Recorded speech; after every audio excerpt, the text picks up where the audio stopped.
اعلان کیا تھا شٹر کو ڈاؤن کر دیا، لیکن یہاں قیادت نہ ہونے کی وجہ سے لوگ آتے جا رہے ہیں اور واپس جا رہے ہیں۔ تو میرے خیال میں اس ہڑتال کا مجھے کوئی فائدہ نہیں نظر آ رہا، کیونکہ یہاں کوئی قیادت ہے نہیں ہے جو عوام کو لیڈ کرے، ان کو بتائے، اپنا احتجاج ریکارڈ کروائے۔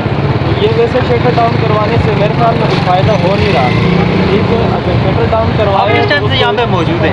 ہم تو صبح سے آئے ہوئے ہیں سر، لیکن یہاں پہ قیادت عوام یہاں پہ آ رہی ہے؟ جی عوام آ رہی ہے اور واپس چلی جا رہی ہے، کیونکہ یہاں قیادت نہیں ہے، آگے کوئی لیڈ نہیں کر رہا، تو عوام پھر آتی ہے اور واپس چلی جاتی ہے۔ تو اس طرح تو میرے خیال میں ہڑتال کامیاب نہیں ہو سکتی۔ تو عوام پہلے ہی مہنگائی میں اتنی پریشان ہے، اوپر سے یہ ٹیکس بھی آ گئے ہیں، تو ان کو چاہیے یہ جو 50-60 ہزار روپے سیلری لے رہے ہیں، ان کا ایک لائی مین ہے وہ بھی 50 ہزار روپے سیلری لے رہے ہیں، ٹھیک ہے، یہ اس کو مینیج کریں نا، جبکہ ادھر 15,000 20,000 سیلری لینے والے ہیں، ان کے اوپر 20-20 ہزار روپے بل آ جائے، وہ کیا کریں گے پھر؟ ان لوگوں نے تو خودکشی کرنی ہے نا۔ تو ہمارا یہی مطالبہ ہے کہ ٹیکسز کا جو فیصلہ کیے ہوئے ہے یہ واپس لے لیں، کیونکہ عوام بہت زیادہ تنگ ہو گئی ہے۔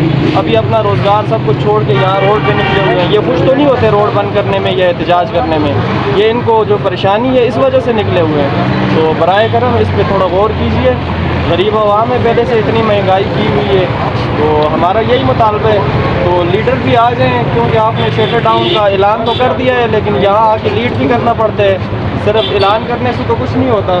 بس یہی کہنا تھا بھائی۔